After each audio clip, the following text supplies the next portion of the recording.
Hi, I'm Bob Campbell with Alliance Solutions Group, and I don't want you to waste your money on a commodity flow study. Please, LEPCs or local emergency planning committees are spending between $20 and $40,000 to conduct a commodity flow study to get data they can't do anything with.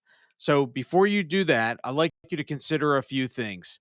Number one, download this report or this guidance document, this guidebook for conducting local hazardous material commodity flow studies. Read it and understand it before you consider scoping out any work for a commodity flow study. The most important thing you need to do is understand and define your objectives. What are you going to do with the data you're going to get with a commodity flow study? What decision are you trying to make?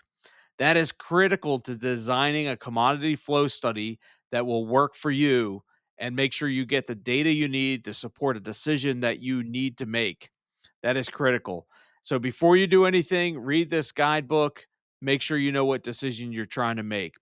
I'll share a little bit of data with you. Back in 2009, PHMSA did a study and basically said that they identified that only 46% of PHMSA employees believe that the available safety data from a commodity, their nationwide commodity flow study, was useful for decision making. You're better off flipping a coin. So, looking at that data, they said 60 to 90% of the hazmat data they collected was missing. Okay, please, please, please don't put people on the side of the road looking at placards and trying to count trucks. That's not going to give you the information that you need to rely upon and make a good decision. There's plenty of errors and biases in that, and I'd be happy to discuss more with you. Rather, consider this data. I downloaded 14 years worth of data from the National Response Center data, and I found that 80% of the hazards in the community are already identifiable either through fixed tier two reports that are submitted, rail commodity density reports, pipeline ownership, and so forth. And that leaves about that 19.7% that's being transported by trucks and that are resulting in incidents that you really may not know what's going on. But if you take a look at the national data set of what's being transported across the roadways by class, you'll see that a good majority of it is class 3 fuels or class 8 corrosives. So if you apply that, that's 68%, right? That leaves 32% that we don't know what's being transported across the roadways.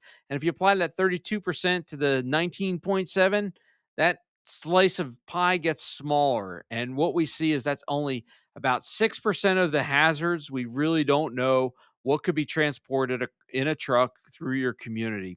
Okay, so what I'm saying is already know and have access to 94% of what's in your community and what could be involved in an incident. 6% not so sure.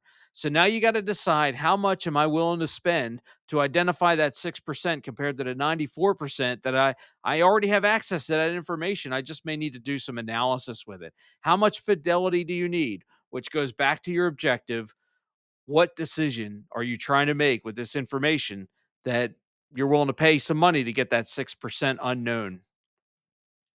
All right, well, here's some innovative approaches. If you're still bent on conducting a commodity flow study, you can identify commodities that are offloaded at rail transloading facilities and then get put on trucks and then go throughout your community. That information can be readily accessible to you.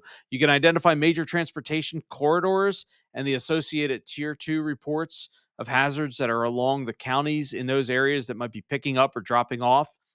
You can engage the ports if there's ports in your community and see if they can provide you with commodity density reports. And finally, you can identify through tier 2 reports throughout the region and trace those chemicals. Where are they coming from? How are they ordering them? How are they getting delivered to that facility? And that information might give you what you're looking for. These are some innovative approaches that we've utilized in conducting targeted commodity flow studies in different communities that may be more cost effective, not charge you $40,000, put people on the side of the road, count trucks.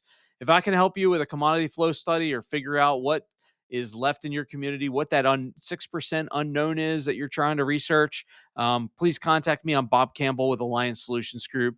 My phone number and email are on the screen, or scan that QR code, go to our website, gain some more resources, such as that downloadable guidebook that I referred to earlier.